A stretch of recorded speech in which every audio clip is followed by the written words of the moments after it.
Culture అనే పదాన్ని ప్రాచుర్యంలోకి తీసుకొచ్చిన వారు జర్మనీ దేశస్థులు. ఎవరు? జర్మనీ దేశస్థులు.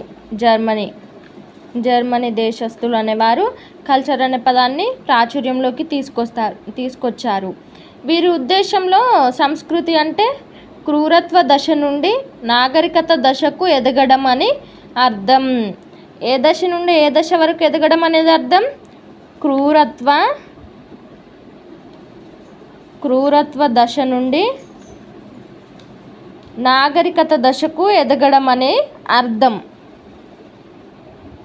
నాగరికత దశకు ఎదగడం అని అర్థం. మరియు సంస్కృతి అంటే సమాజంలోని ఉన్నత విలువలకు సంబంధించినది. కొన్ని ప్రత్యేక అలవాట్లను జీవన విధానాన్ని పెంపొందించే దానినే సంస్కృతి అని అంటారు. ఏంటి ఇక్కడ? ప్రత్యేక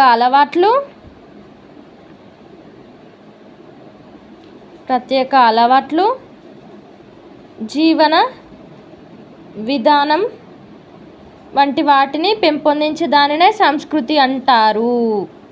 నిర్దిష్ట సాంఘిక ప్రతిచర్యలను పెంపొందిస్తూ మనం నమ్మకాలలో మరియు వివిధ భౌతిక వస్తువులు, రాజకీయ, సాంఘిక, ఆచార వ్యవహారాలు, ప్రవర్తన రీతులు సంకుచితమై మానవుని వివిధ అవసరాలను సంతృప్తిపరిచే మానవ నిర్మిత సాంఘిక వ్యవస్థనే సంస్కృతి అని అంటారు.